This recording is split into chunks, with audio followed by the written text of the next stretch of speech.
J squared in consulting, bananas in disguise. We'll systemize and strategize and help your profits rise. Are you thinking what I'm thinking, J1? I think I am, J2.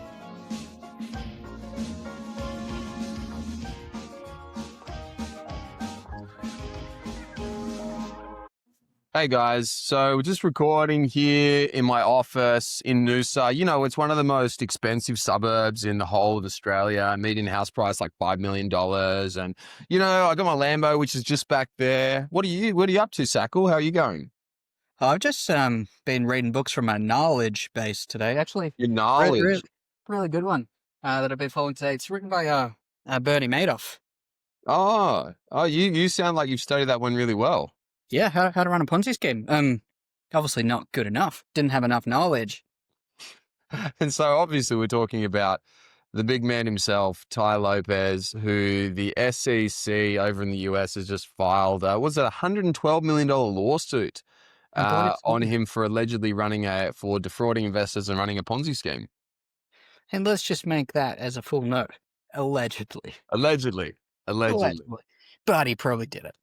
The evidence doesn't look too good. Like I was reading it over the weekend and going in on it because it's such a fascinating story. Like, first of all, Yeah. Tai Lopez is actually legit. Everybody shits on Tai Lopez because he was the first business guru.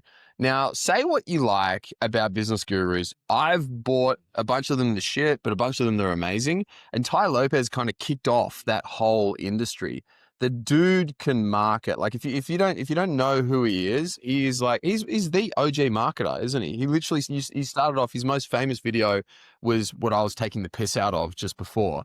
It's him in his garage filming with his Lambo in the background. And it was like, you know, I wouldn't say subtly flexing how much money he had to gain authority, but it was like the way that he did it, he's a master storyteller. He was first on the marketing, phenomenal. He's the guy that started the trend of, filming in front of like a Ferrari or a Lamborghini. Totally. It's, what's faster than a Lamborghini? What? Tai Lopez running from the SEC. They're trying to. So anyway, back to the story. So Tai Lopez, OG genius marketer. Tai comes up with this great idea called Retail E-commerce Ventures, REV. And he ends up raising $112 million. He gets it from both what's called sophisticated and unsophisticated investors. So the sophisticated are guys like institutional investors. Key point on this to remember, the instos, they all had secured terms with Tai. Interesting. Okay. All of the unsophisticated investors had unsecured terms. This is really, really important to remember, and we'll come back to it in a bit. So Tai gets $112 million with this other bloke called Alex Mayer, I think he is, who's another. It seems like he's done very, very well for himself too. He has done very well for himself. Very well. He got a $300 million exit. That guy, so he's super smart, but obviously not as well known as Tai. So Tai cops all the shit, and plus people just love to hate on Tai because of his, cringy ads. It's but fun pretty to make much. jokes. It's What was very that? easy. It's very easy to make jokes. Totally. Yeah. It's very easy to dislike. I mean, like the dude. Yeah. Anyway, he's king of cringe, but the idea, man, was unreal. Like, we've talked about very, very similar things. I probably shouldn't say that, but we've talked about similar things because the idea behind it was actually really good. Yep. So what they were going to do with REV is they were going to go out and find distressed assets. So like retail stores which had really good brands, really good reputations, and turn them from being retail, which Tai Lopez's theory was that retail is dead, shift to e-commerce, and he was going to take them all onto e-commerce. So he's pretty much going to buy these businesses that were, worth nothing, pick them up for pennies on the dollar, use that brand, and he was guessing that Revive them. Yeah. And he was going to say that the brand was worth more than what he was going to pick them up for. And it didn't work. Yeah. Well, I immediately read this and thought I made my mind up without looking at the facts. Right? I think he's guilty, but not probably by intention. Right? So what I mean by that is, in my opinion of sort of what happens there, I think he's going into this with the absolute right idea to purchase these companies, turn them around, get people their money back. I think he bit off more than he can chew. Thought he was much better at marketing and running these businesses than what he did, and got to a position where he bought too much, took on way too much leverage, didn't have the cash flow to support it, and fully intended to grow these companies, and they didn't hit the targets that they wanted, and he probably had not good enough people in there running the brands, and they started to fail. So as a last dish of hope First to of all, try like and get on them off that, the ground. dude, let's look at the terms that he had on. Like, so when you're going and buying these businesses and you're Mhm. setting up a fund, you've got to go. So he's raised $112 million, right? Mhm. Now, Well, on probably that, not all at once, though. I no, dare imagine over not a all at period once. of time, and that's where the Ponzi Very comes. important to know. Very important to know. So he raised this 112 million over X amount of time.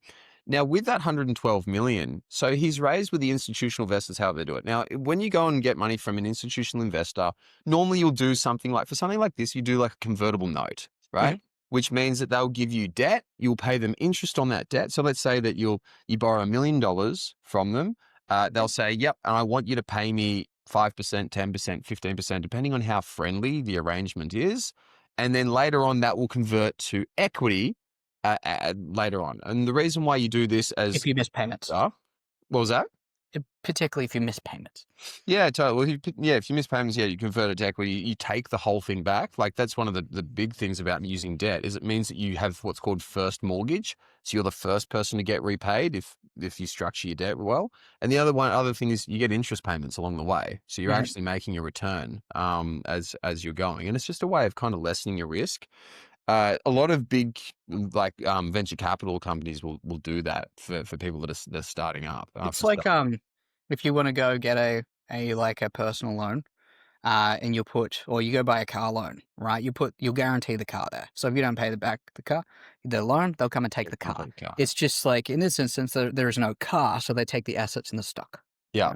And then the retail investors got the short end of the stick where Ty would promise, and this is probably worthwhile looking at. So they would go, Ty's a master of marketing. He would go and run the ad campaigns, say go from ad to webinar to sales call, Mhm. and they would close them on investing this. And in this, and the investment was they would do one or two things, either like 2 point something percent interest per month, so like 25% interest per year, which is huge, like insane. Like my portfolio returns 13 at the moment, And and that's that's pretty freaking good. And they're offering 25 unsecured, and then the other ones they're offering people like straight equity out of that. All of it being totally unsecured, meaning if this thing goes to zero, they get they lose it. nothing back. Yeah. They lose the whole lot. Yeah. Which is really, really critical. And you're going on and you're saying that they took on too much debt and they expanded too fast. Yeah. I think it's also important to understand like the whole e-commerce landscape. Like, man, have you been in e-commerce companies? I've seen quite a few. Yeah. And like when you were like working around them, like what did you like about them? What did you think was not so great about them? It's the issues with stock, right? So having to hold the stock provided and getting on those terms if you're not holding it, if you're manufacturing it, so that you have stock supply and all your cash and equity is tied up in that stock. So essentially, like if you have stuff that stops moving or doesn't move as fast as you want the product, a lot of your equity in that company is tied up in that product and service. And that can be a huge detriment to be able to, particularly with new brands, of getting that right as to how much stock that they're going to need and how much they can sell.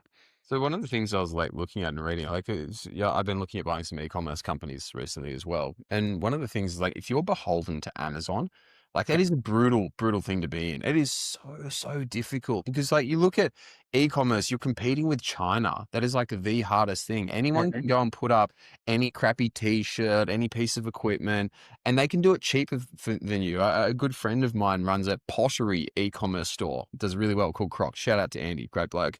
And I was catching up with him the other day and talking about getting into e-commerce. And he was saying, mate, you end up being just like a shipping logistics and operations company. Like that's what it is. And it's all about driving your manufacturing costs down and improving your shipping costs. That's it. I'd also argue there's marketing in there too that you have to be amazing at, but it's mostly those the former two. And what it sounds like with Tai, and like we don't have all the information just yet, but it's all coming out. pretty much he's gone and got 112 million bucks of debt from instos and non-instos. He has then gone and tried to buy a bunch of these companies, and he hasn't had the operational expertise in order to do that, because they had frequent things like stock running out. Whenever your stock runs out, it makes it really, really hard for, like, you kind of lose momentum. Yeah, on the there's a lot side. of lead-in times. It's like if you're gonna go buy a new couch, you expect there to be like an 8-week delivery time. All right, you're buying a shirt or something. Maybe you're not. Give me my money back if it's not here. Totally. And why would why would you buy, like, wait 8 weeks, as you said, for one shirt when you could just, go to the next shirt that's right there? It's a commodity. There's no real point of difference. And it sounds like they overbetted on the value of the brand and then underbetted on how hard it would be for them to run this. And there's a couple of things in here too, which is where it kind of gets a little slimy. So Ty, in the way that he promoted this, said that this is an amazing opportunity and these brands are, quote unquote, on fire. They're the words that we used.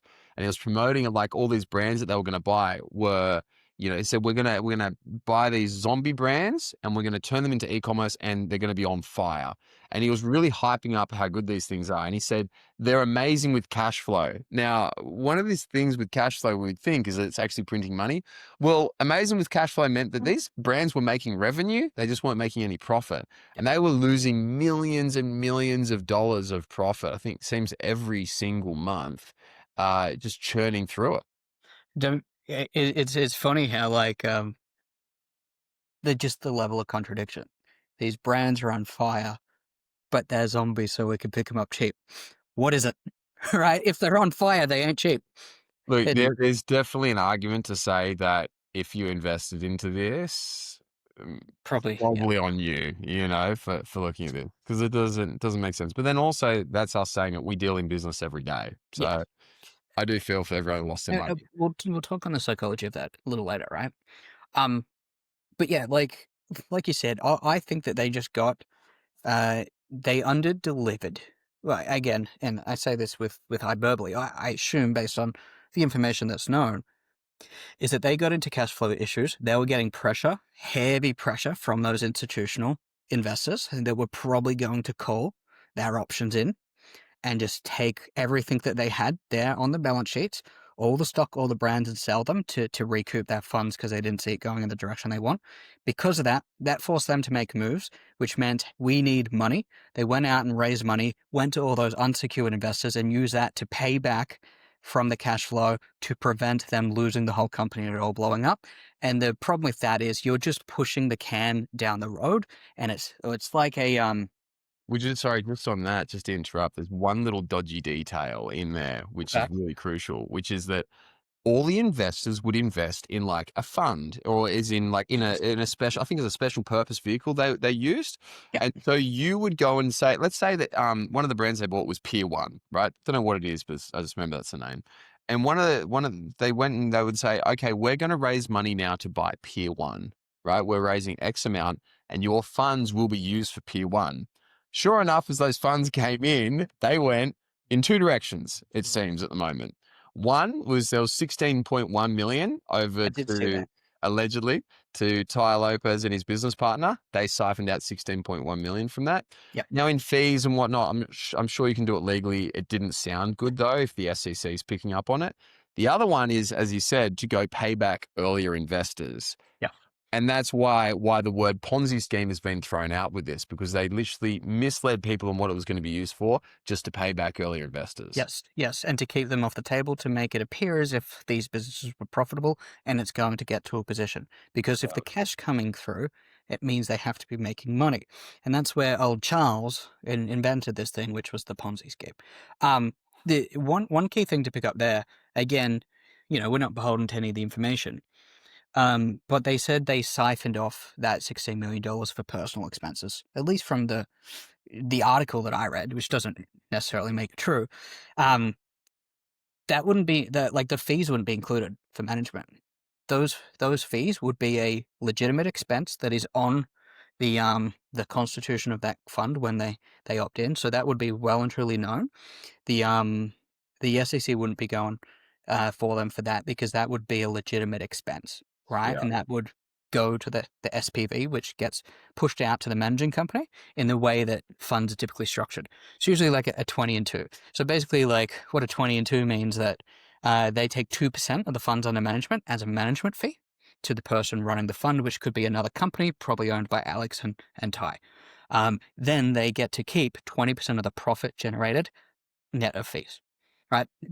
Tends to be how it works. So that would be a legitimate expense.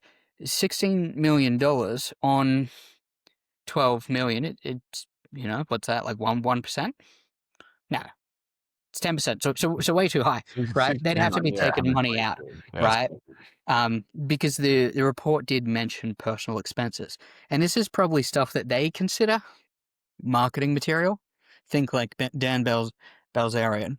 Okay, we need to go on a yacht, hire a bunch of hookers and coke, and use that as a video for That's the marketing. point. It does work. Maybe that's what we should be doing more for J Squared. More hookers and coke.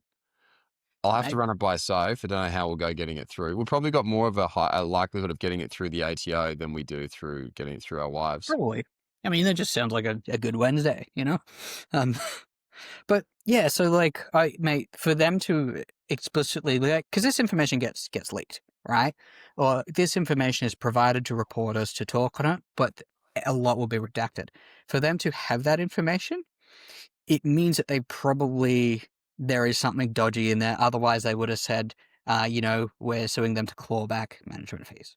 Right. So essentially for these guys, number one, they went and they did the Ponzi thing. So they raised money and used it to pay back early investors. They siphoned off funds, which was deemed inappropriate.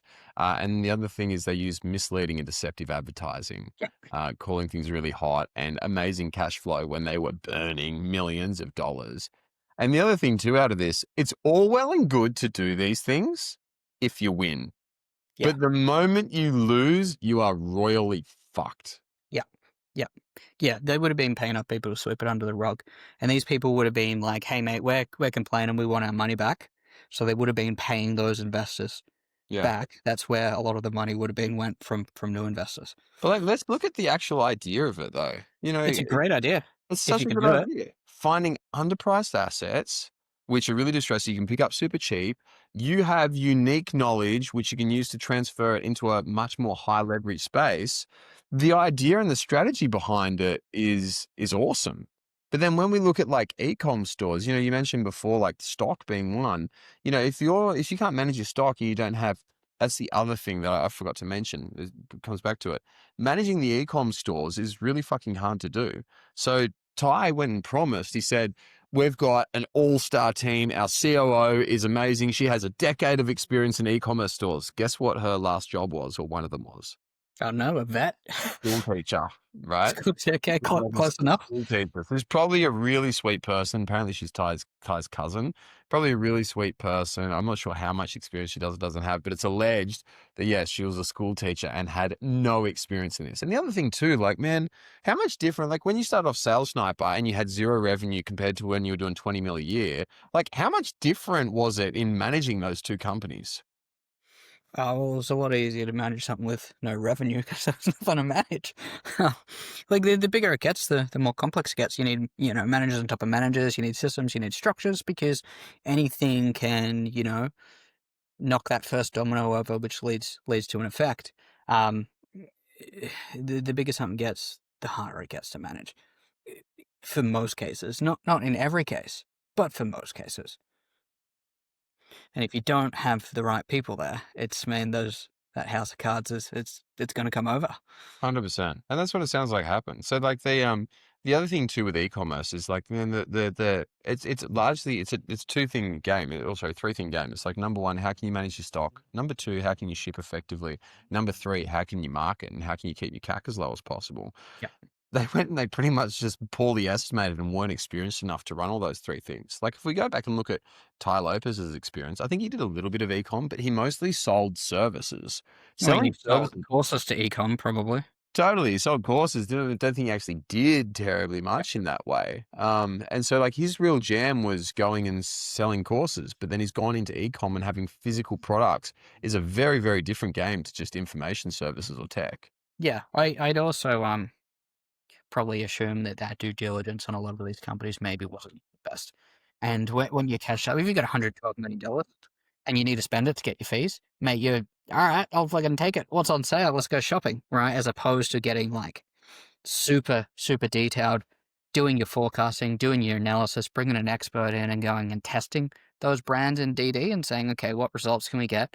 What do we think? Map that out over, a 3 to 5 year period and say, what do we think the results are going to be if we put in $10 million into driving this company? And they probably didn't do that to a really good level to be able to determine the ROIs from these things. Yeah. Yeah, totally. And like you look at the numbers that they're doing, like these are big companies, hey. So they reported, I'm just brought it up now. They reported 147 million in e-com. That was in 2024. Which And then company is this? what was that, sorry?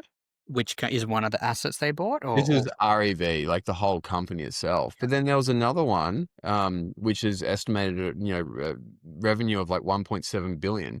So you've got this like poor chick who's who's just been a school teacher in the past, and she's all of a sudden managing a $1.7 billion company. Of course, things going to be a shit fight. And the other thing too, like as you expand, and we've seen that everyone sees this, right? We all go through in business and you go and you expand into new areas. And as your focus gets diluted and your talent gets spread, all of a sudden you become less effective and less competitive in all those areas. Like recently, at WeFlex, there was us and another company that were we did a really cool pilot for a special school in Wahroonga called St. Albans that helps kids with intellectual disability go through school. A really, really amazing school. I love what they do there. And it was us versus one of the really big players in disability. And we pretty much just said, hey, we'll give you a PT and we'll do it for free. And like he'll come in every single week, once or twice a week, and run these classes. And it's been huge. It's been an amazing success. They've had the best results ever. They want us to come do more. And we're just going to keep helping them out because I think it's the right thing to do. But comparing it, it's really cool. So it was super cute. I was talking with the coordinator of it. Her name's Lisa, and she's a gem of a human being. They're gonna do a big video for us and show how it's affected the students, and it's super cool. Yeah. But comparing it like with one of the big companies, they could not get one personal trainer to go out there. It's in fucking Wahroonga. It's like, how are you guys so unable or incompetent to be able to get one PT to come out and do some sessions for these guys or one support worker to do it? They literally just couldn't do it. Why? Not because like the people at the top are incompetent. No, they're incredibly competent. But as your talent gets spread and your focus gets spread, it becomes harder and harder to actually execute on anything. And that's where smaller players like us who are more nimble and more focused and more capable can actually come through and win. Yeah. I think the word that they use that in the corporates is you're agile. A lot of those companies are rigid. Yeah, that's a really favorable term for them. We're fucking useless. No, we're not useless. We're rigid. Yeah. It's like when you're a parent and you want to yell at your kids, but you don't want to offend them. You're like, that's it, kids, you're rigid. You're rigid. Yeah. It's like, I can't swear. So rigid. Yeah. I mean, like the ability to just like go out and do what you want when you want, like, and be able to adapt to new opportunities that comes up without it needing to divert resources is a skill that gets harder and harder to do the larger a company gets. 100%. That's why it's so important to, I'm looking at this quite heavily at the moment as we scale and as we grow. With WeFlex, where I want to take it is to be I want it to essentially be the home of autism in Australia. Like there's no one place that you can go for your kids who have autism to get them everything that they need and all the best quality, all the best products, all the best services. And that's what we're working towards at the moment. I'm looking at all these different management structures on how can we actually do this effectively so it's not just a standard hierarchy. There's a hell of a lot into it. And I've been talking with Yvonne, she obviously ran, billion-dollar businesses, and was talking with her about the difference in structure between hierarchical and matrix. But looping back around over to Tai and what's happening with REV. So REV obviously, they went bankrupt, and this happened in a couple of ways. So the first thing is that they started defaulting on their loans. They couldn't pay back their loans, you're saying. Yep. And what ended up going on from there was the first thing happens. And then the instos, what they do, clever instos, remember they're secured.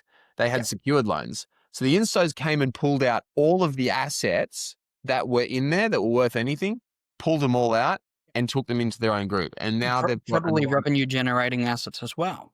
Yeah, totally. They got out all the IP, all the assets, anything that they wanted. They just took it because they said, hey, this is my mortgage. I've got security over it. You're not paying your debts. Mine. Thank you. All of the all the books sitting on the shelf, all the surf in the warehouse, mate, they're gone. Like now there's revenue problems, not paying back your loans. All of a sudden you've got no stock to sell. Yeah. Can't generate new revenue because the revenue producing assets they've disappeared. And then look, one man would argue that the most valuable things were those books on the shelf where you read one every single day. Where all the knowledge is. All the knowledge. But so like that they get pulled out. Now then you think, well, what happens to the retail investors? And this is where, look, I'm assuming everyone who's listening to this is probably going to be more of a retail investor, not a wholesale institutional in general. It's just kind of our target market, right? We're all guys doing, a couple of million to $50, $100 million in revenue a year. We're not, fucking VC funds, although we are smart enough to, get the whole world of talent listening to us. But with that, like the most of us are going to be retail guys. And so we're going to be really careful because the instos know how to play these games. We often don't. And the one thing I learned out of this was like, fuck, you need to either, number one, make sure that you have a really, really good way to get your money back. Or number two, make a way, look at like, what's the risk to reward? Do you think, like, man, Tackle, would you ever invest in something which had a 25% return per year if you had a chance of that thing going to zero? Absolutely, because I'm a fucking idiot and I've done it before and lost hundreds of thousands of dollars. I would never do it for 25%. No way. Yeah. I mean, like, here's the thing, like, risk appetite changes depending on By the way, did you know that I have this new debt instrument which is going to pay you back 25% per year? Tell me more about it. I just need $500,000. Tell me more. Yeah, 25%. That's it. 20. We'll just draw up a contract right now. How's it secured? Yeah. No, it's not. It's not. It's less secure than me. It's secured by my consulting company. Trust me, bro. Yeah, totally. Yeah. Like, I mean, I've made that mistake before. Would I do it again? No, absolutely not. Yeah, like investment, like it changes over time. Like the younger you are, you can be more risky, right? Like I lost I had like $100,000 in what was it called? Anchor Protocol. Yeah, unlucky. Yeah, woke up one day. Oh, that sucks. Oh well. Anchor Protocol was such a good idea. For anyone who doesn't know, Anchor Protocol was a crypto exchange where what they did is they gave you back, what was your return? 12% or something like that? 10 or 12% when you... More like 20, yeah. 20% when you staked UST, which is a crypto, it's a stable coin, and you staked it with them. And essentially they had it, what's called... Oh, sorry. Yeah, UST. When you bought that pegged to the dollar or something? And it was pegged to the dollar, and it was algorithmically pegged. So there's two ways of pegging to the dollar. Pegging means it's linked to the rate of the dollar. You can have it, which is where it's backed by actual dollars in the means something else on a yacht party too, for what it's worth. What was that? I said it means something different when you're on a yacht party. Pegging. The boys doing that marketing. But so it was pegged to the dollar, and you had like collateral backing it. So like, USDC, USDT apparently allegedly do it, but mostly USDC. There's some stable coins which actually, if they issue $1 billion, they've got $1 billion of cash sitting in the bank account. This one was an algorithm. And the guys from FTX, now if everyone remembers that big collapse of the crypto exchange where the dude with the wild hair, Sam Bankman-Fried, allegedly it was his trading group that went and did an attack on UST. They worked out that if they dumped a $300 million or something like that into that exchange, it would actually cause it to lose its peg and they'd be able to make a bunch of money. What was that? Binance, one of their competitors. Was it? It wasn't Binance. It came out it wasn't. It was Binance denied it, but Binance wouldn't help them out at the end. Yeah, they wouldn't bail them out because it means that they collapse and they win. Yeah. But the funny thing about that is Alameda, who allegedly did it, they went, they tanked UST. The UST tank caused the crypto run and everyone's selling it, which caused FTX to collapse. So essentially Sam Bankman-Fried misses, who he was propping up through the funds of FTX, himself. managed to fuck him over and collapse He was probably about as qualified to be running that entity as a school teacher. So there's literally the same. So there's an interview with her. I remember watching this, and she's this really nerdy chick, and people ask him like, "How are you guys so successful?" And she's like, "It's really just elementary maths." Like she's an insufferable person, and and then she's saying that while losing tens of millions of dollars every single month. Yeah, they had no stop losses, and she's like, "So what do you do to like counter the risk? What do you mean? What's risk?" Right? Like she was just like, here's the thing: you start getting a couple of wins, you think you're invincible, and you think you're good at it. It's Totally. like, are you good, or did you just get really lucky? Totally. I mean, and that's where we overplay ourselves. Like you look at Tai, right? Tai Lopez came in before anyone else and got onto social media and really mastered storytelling and marketing and crushed it there. Yeah. But does that mean you can go and raise $100 million and No, it does not. deploy it? Like, Well, actually, you can clearly. Whether you can do it raise it, effectively, can't keep it. exactly. Like I guess like the equivalent of that is like me going down to the Greyhounds, never watching a Greyhound race and going, I think number 16 is going to win. It wins. I win 10 grand. I go, I'm going to put this 10 grand next race on number 8. It wins again. I'm now got 120 grand. I go, you know what? I'm going to put this on number 14 to win. It wins. And now I have $10 million. Am I good? Or did I just fucking get lucky? I'd say you're good. Yeah, okay. Well, algorithmically, I'm now going to start a fund and go, I absolutely crush it. I get all of my bets right. Give me money because I'm going to keep getting them right. And that's what people did. Yeah. Idiots like me put in money to this thing. But I mean, I did it, like not doing no research and just taking advice off crypto bros that they said, hey, put some money here. I was like, yeah, okay. Totally. I did the same, man. I just shake my head at my old crypto experience. Yeah. Mate, you win some, you lose some. Totally. But coming back to Tai, so like, what does this actually mean for him? Well, so he's gone and he's duped a bunch of investors. And when people get pissed off around stuff like this, and you have someone who is hateable, like Tai, who's a public figure and whatnot, they're going to come down on him. So I was looking at the SEC filings. What they're going to ask for is they're going to ask for him to be permanently, he's not allowed to become a company director again. Which would have happened regardless of his public standing. Yeah. So, and then that's then straight away is going to be gone from that, most likely, should they find him guilty. And then the next one is fines and restitution. So he's got to return any of the inverted commas ill-gotten gains. Now, I'm not sure how they define that, how much he's going to have to pay back, but yeah, he's going to have to fork out $112 million. That's what was that? It'll be $112 million from the owners, right? So You reckon it'll be 112 he's got to return? Yeah. What will happen? I don't have $112 million. Yeah. This is what I have. Mate, like, they would have gone into this knowing of the possibilities. Assets overseas, hiding assets, doing everything they can through trust and, like, putting the money elsewhere, paying things out into your mother's name. Like, I doubt he owned one of the courses that they're selling. So essentially what they'll do is they'll come out and try and rip the assets off them because it's been done illegally, which allegedly it has. They'll cry poor. They'll maybe get $15 million to pass back on to the investors. Most of that will go to the institutional investors. All of your mum and dads that, just see these guys' ads, or, your young 16-year-old kids that bought his course and went, oh, this is an amazing opportunity. I'm going to get in on the ground floor, that maybe borrowed 10 grand.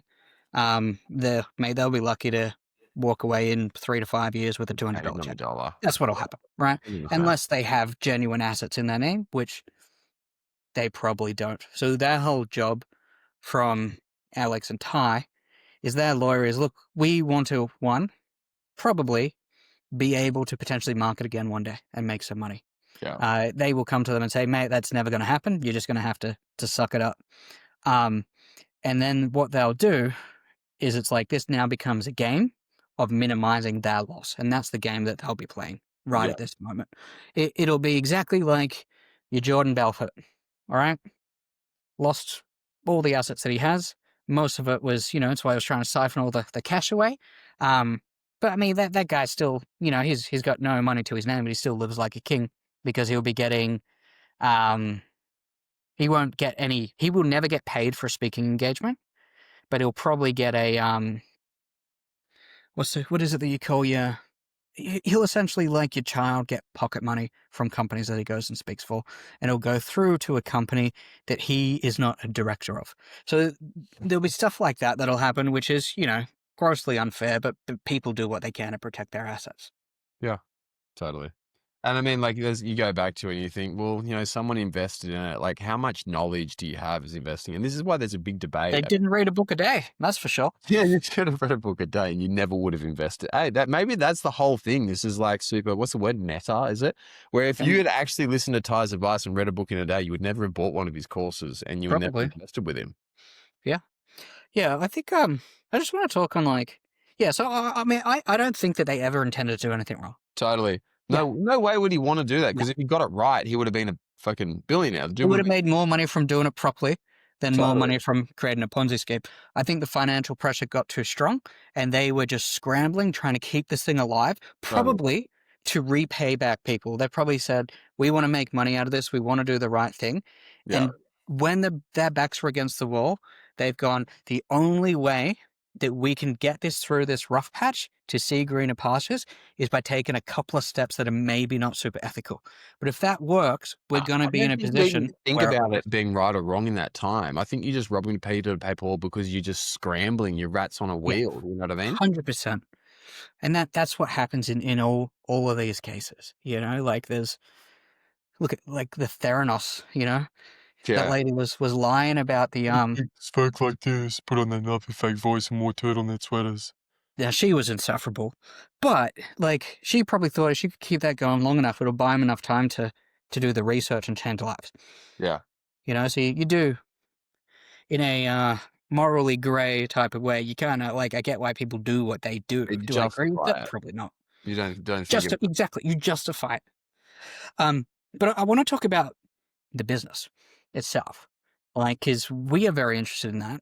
We've been actively looking to purchase companies in distress and turn them around.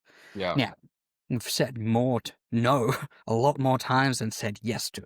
Because one, the way that you make this successful buying a distressed band is you need to have the people that can drive that bus. You need the specific industry knowledge unless you've got it yourself. So you need a partner with the right person that can help take it through that process, incentivize them well enough so that the success is shared between you. And then you can come in with the money and potentially the business skills to get that to a position. And that's something that we've been doing. So I'd love his business model. Just highlight, like, the biggest thing there is knowing where you're really good and where you're not. Like, we know that between you and I, we can scale any business. We just need a craftsman, someone who loves their product and is willing to be the face of the company. We'll blow that thing up, like, no worries. But we need that one key piece. Like, we don't go in acting like, oh yeah, we're going to be the guy. Like, we're going to be the front man building fucking building product or something like that. We just scale stuff. Yeah, 100%. It's like there needs to be a tangible product that's currently working, and there needs to be clear levers that you can pull on for that to success, and there needs to be clear roadblocks that you have the skill to solve.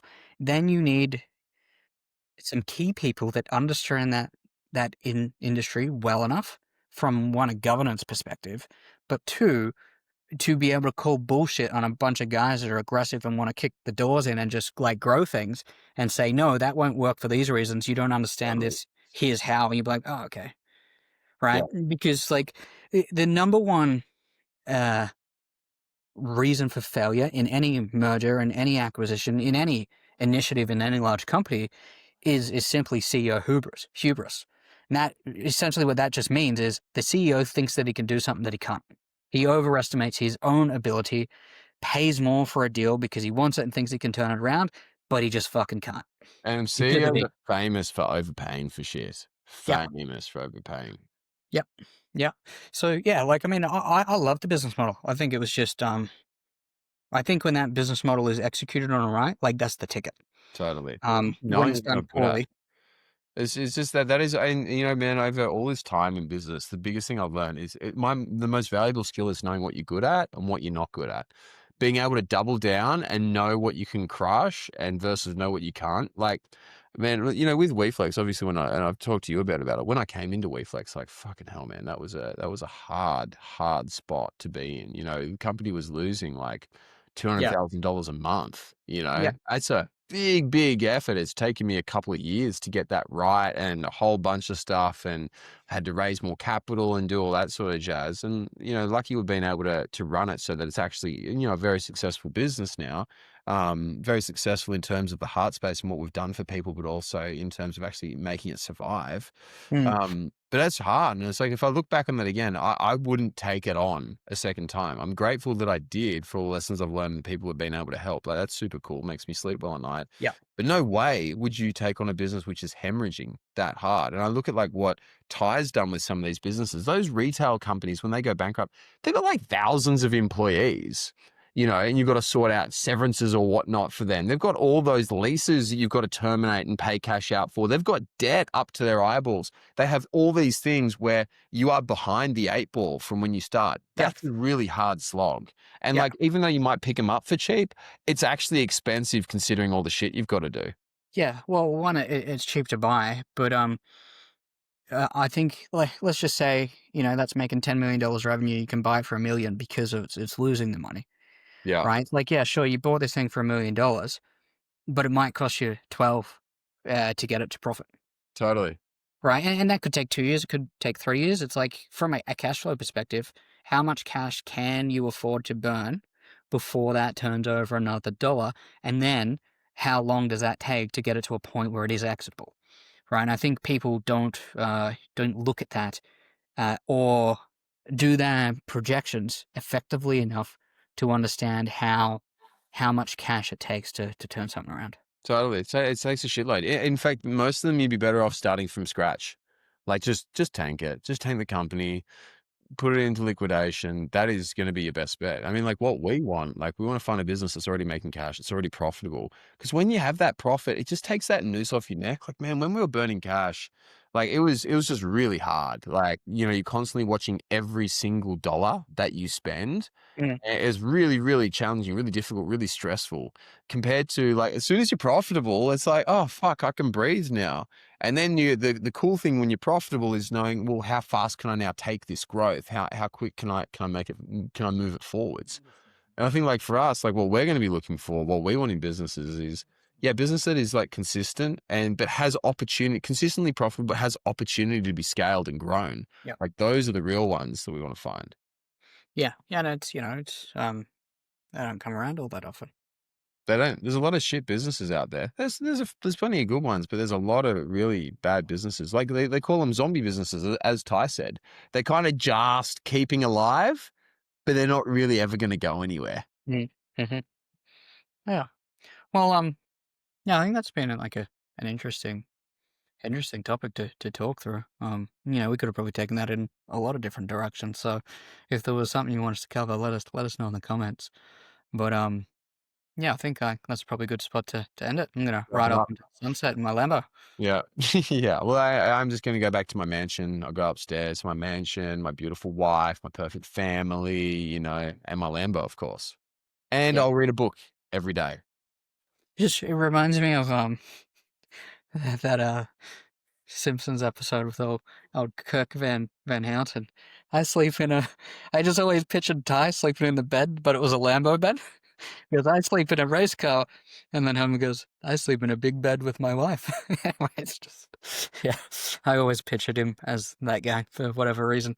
But anyway, Here's the type of thanks guy. for listening, guys. Bed. Have a Mind you, great it's day. pretty fucking cool. Don't ditch on car beds. One of my friends growing up had one. I always was jealous. But good luck to Ty, or not good luck to Ty if he's guilty. He has actually done something really evil and horrible, but hopefully he didn't. Hopefully it was just an honest mistake. I hope so. Bye, guys.